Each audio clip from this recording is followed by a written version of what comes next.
And our speaker today is No Wrong Notes himself.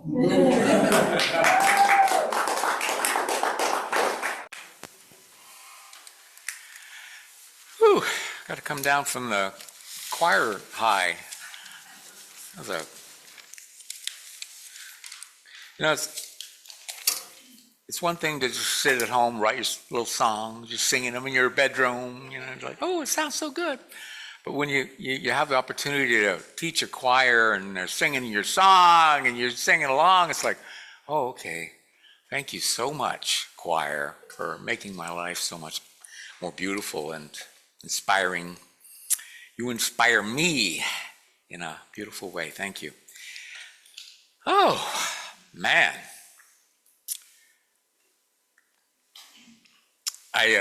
Last year, Sheila and I got a chance to go on a trip. We went to Ireland, and they have a wonderful way of saying great that I just want to share with you. I want you to try it on. In fact, I think you should change saying great and just sing great. Great. Great. Like, it's a great day. Isn't that better than it's a great day? It's a great day. Look to someone that you feel look and just say, you look great today. I'm feeling great.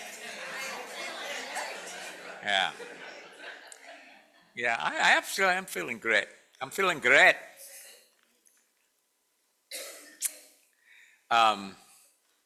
Yesterday, had a great day.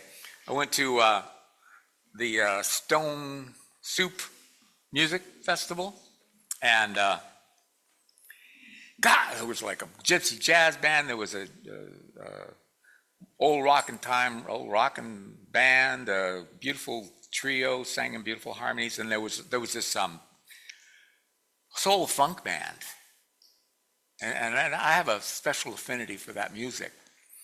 And I woke up this morning and I was messing around, and I said, man, I need to sing more funk songs. But I usually try to run stuff by Brian before I do stuff, because there's a small chance I might do something that's not within the unity parameters. I'm going to take a big risk today, Brian. Let me know if this is unity appropriate. Sorry, buddy. Sorry. I've got it written down. So, I do like to sing a little soul music once in a while. It goes like this. My God is made out of love. Flies around in the world on the wings of a dove. God tells me what I need to know. That crazy funkin' God, he's got so much soul. Yes, he's got that kind of, she's got that loving, kissing and a hugging. Sure am glad that I'm a human, and I know God will knock you off your feet sometimes on a good day. God will knock you on your feet. I haven't got all the words down. 'Cause there is no world for all the boys and girls that can love you like I do. Have mercy on me.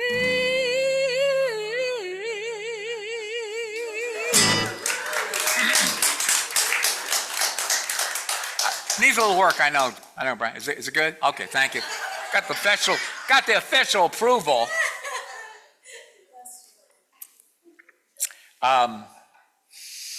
Oh boy, I come up with these titles and then I realize I don't know anything about what I just wanted to talk about. I don't know if that's ever happened to you speakers, but I'm like, holy cow! So I had to look up liberated. What is it to have a liberated soul, liberate your spirit? And there it is on Google. I didn't have to look this up. Didn't have to search very far. And I'll read you a definition I like. It's challenging, but just see if this fits you. A liberated soul is said to have attained true and pristine nature of infinite bliss, infinite knowledge, and infinite perception. Let me say that one more time because I went unconscious during that. A liberated soul is said to have attained its true pristine nature of infinite bliss, infinite knowledge, and infinite perception. Anybody got any of that down? Brian, Brian, I know you do, but I'm talking about the regular people.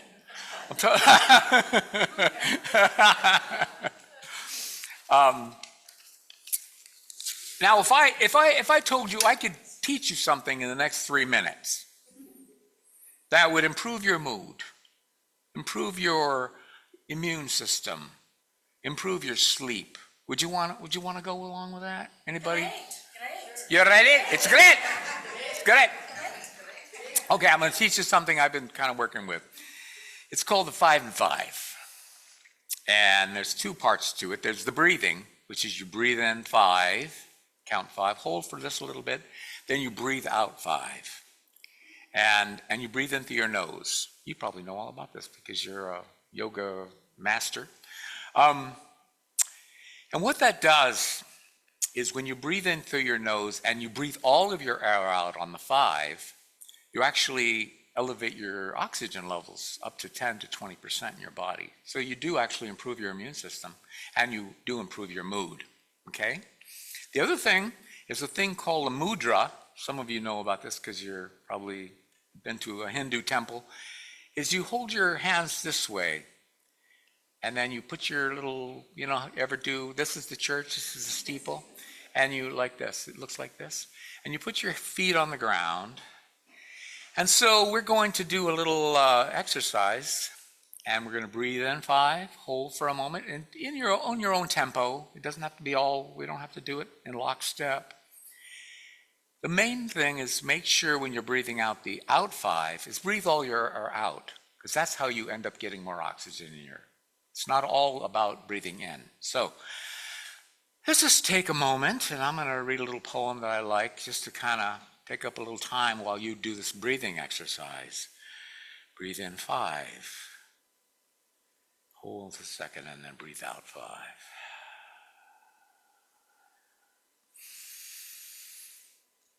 And as you breathe out, just let go of any of your earthly concerns. Just let go and be here now. This is the way we naturally are. We are naturally have infinite bliss. Our natural nature. So keep your eyes closed and keep doing that breathing pattern and relax. Breathe in through your nose. You can breathe out with your mouth if you want, but breathe in through your nose because that creates some resistance and gets more oxygen in your system.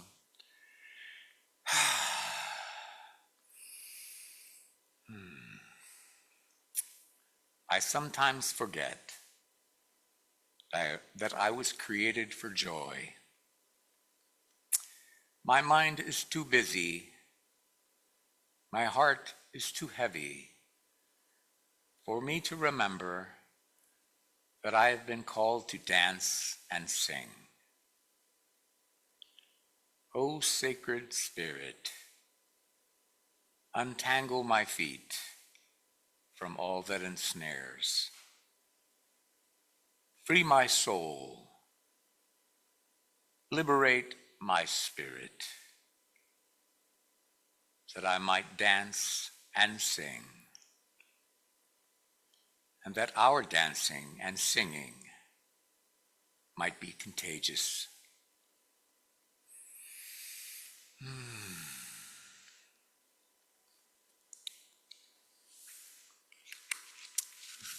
Come back to the room whenever you feel like you want to.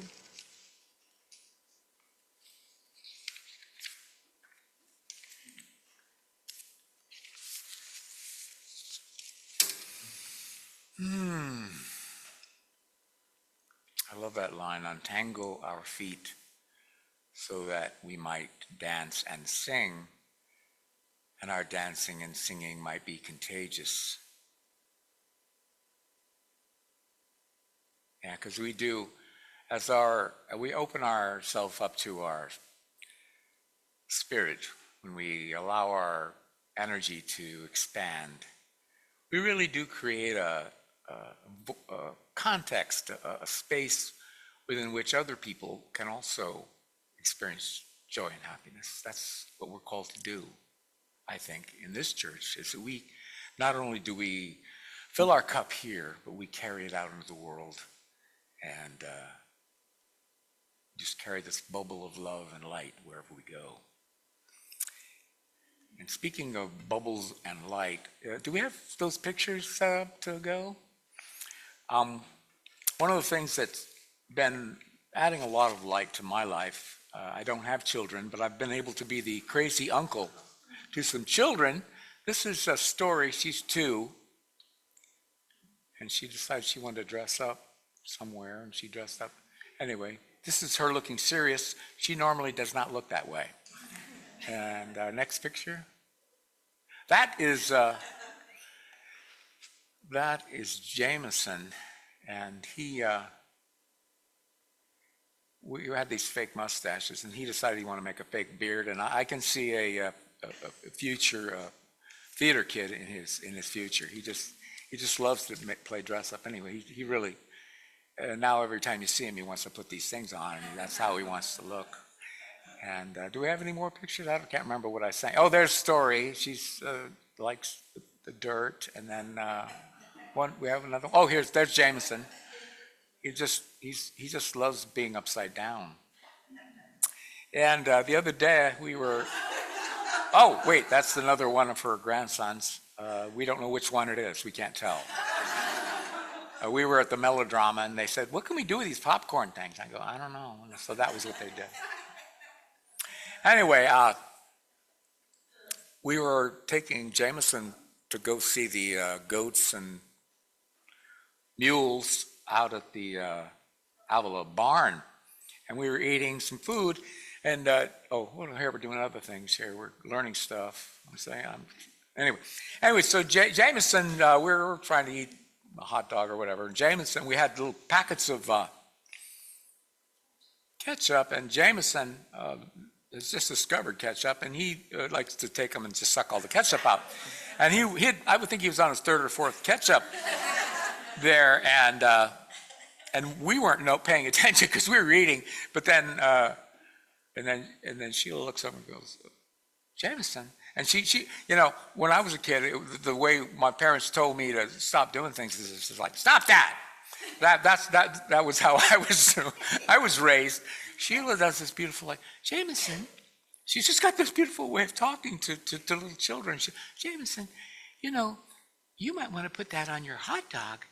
He said it would taste better." I mean, she's just a sweet little, it wasn't like, "Hey, stop putting those in your mouth." It wasn't like that. And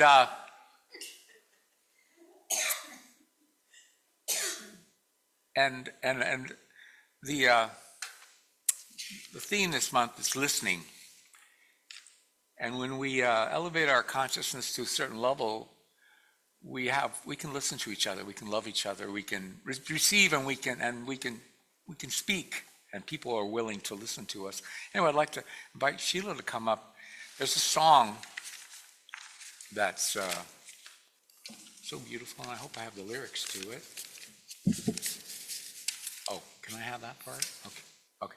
Do you have the other sheet? Oh, here we go. Can I use your lyrics? Yes. I'm saved.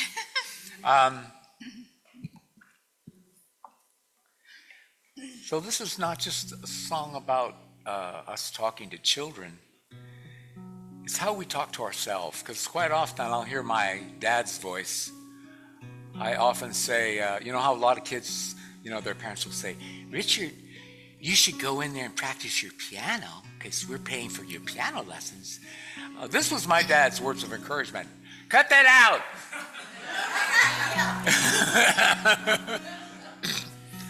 So we can learn how to talk to ourselves and the child within us and our own children, grandchildren.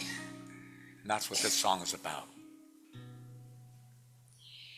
You've got to be taught to hate and fear.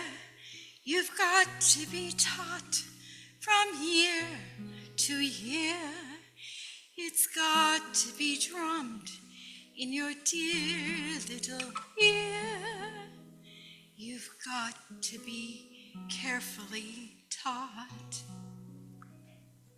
You've got to be taught to be afraid of people whose eyes are oddly made, and people whose skin is a different shade. You've got to be carefully taught.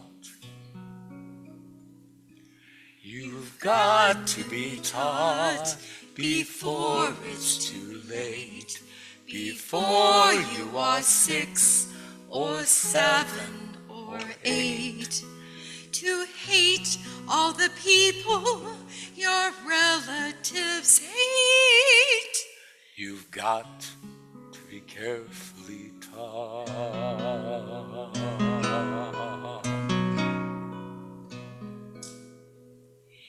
Careful the things you say, children will listen. Careful the things you do, children will see and learn. Children may not obey, but children will listen. Children will look to you for which way to turn, to learn what to be.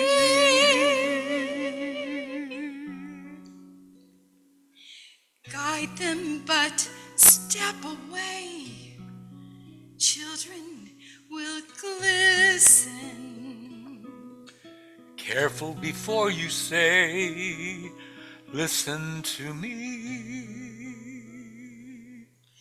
Children will listen.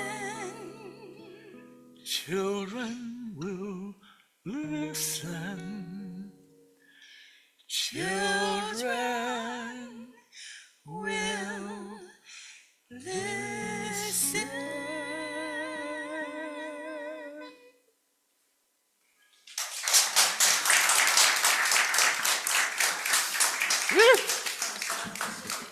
Wow, that got me. I've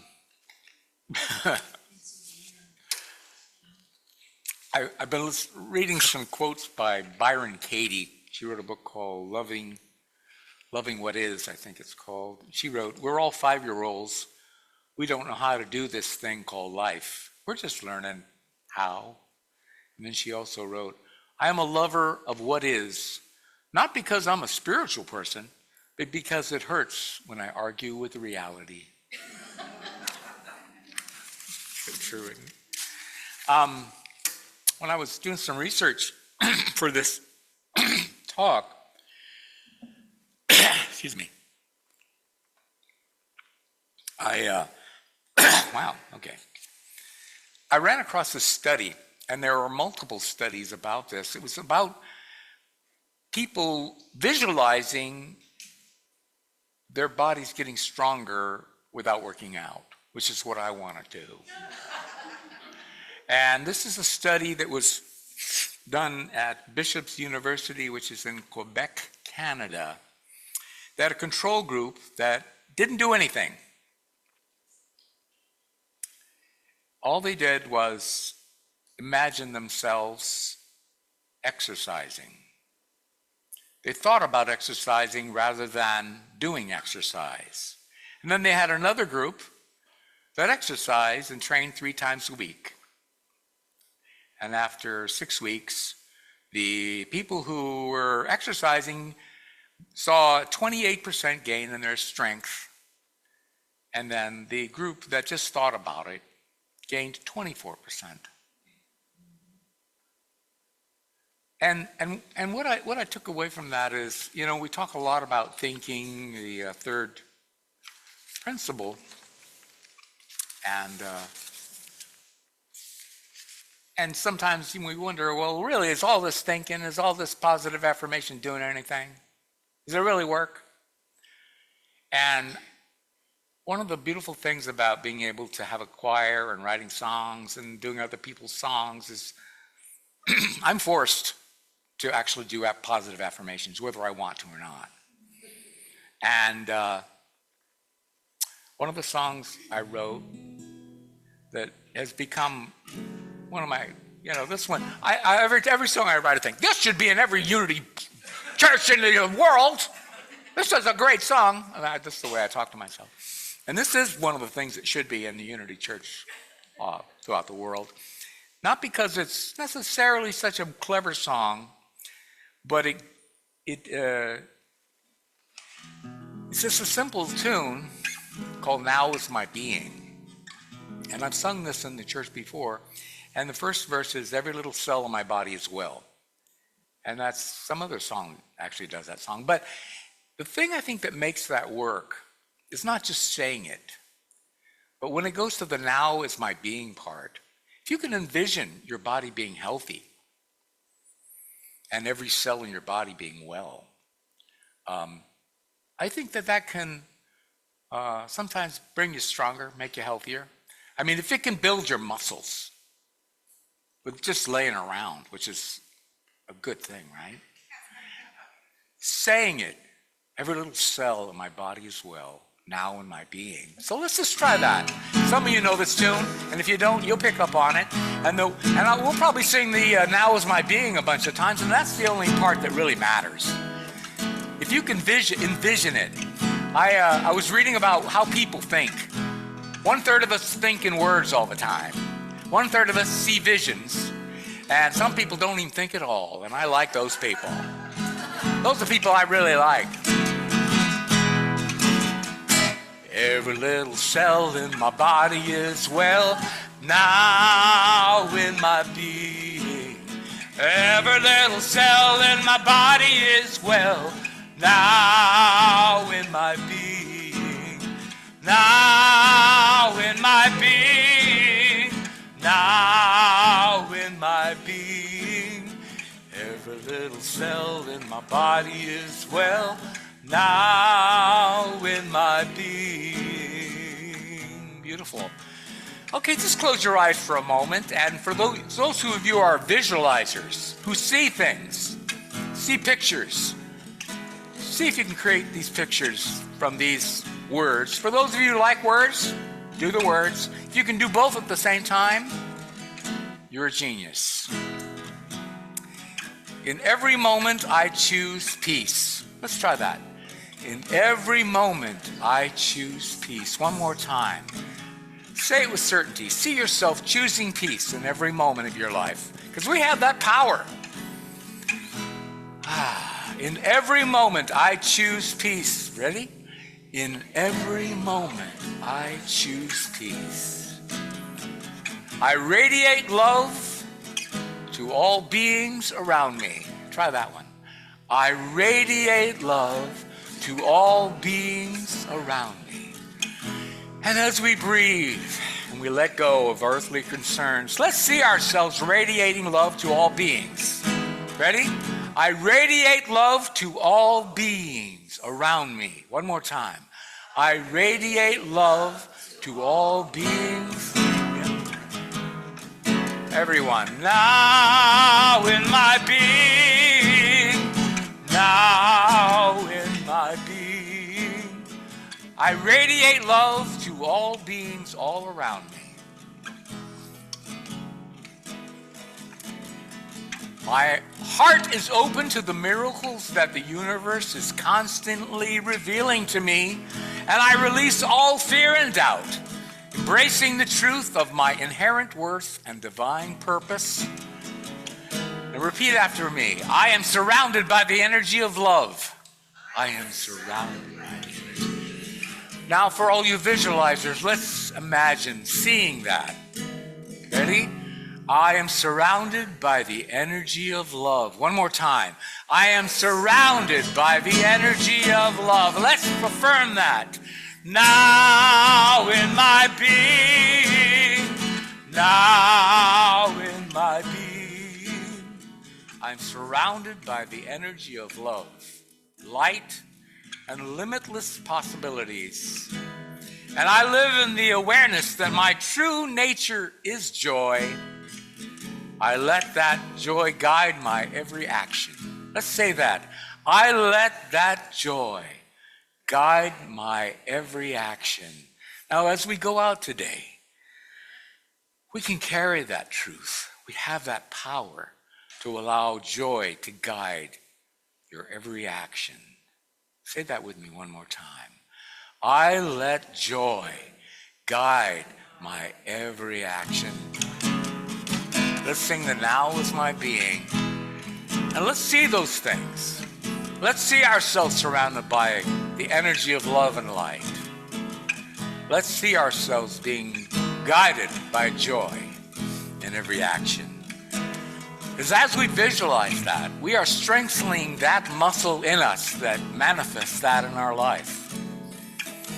We are connecting with the Great Spirit that runs through us, that gives us that energy, that light, that love. And we become lights of the world, true lights of the world. We have that power. Now sing the now is my being and see yourself. See others surrounded by the love, light, and limitless possibilities.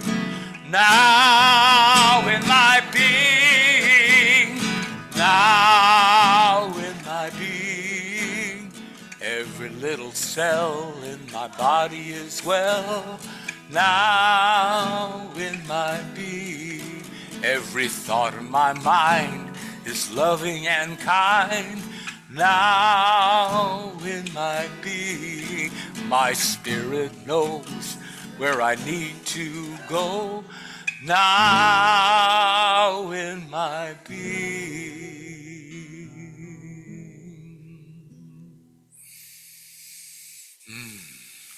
And so it is.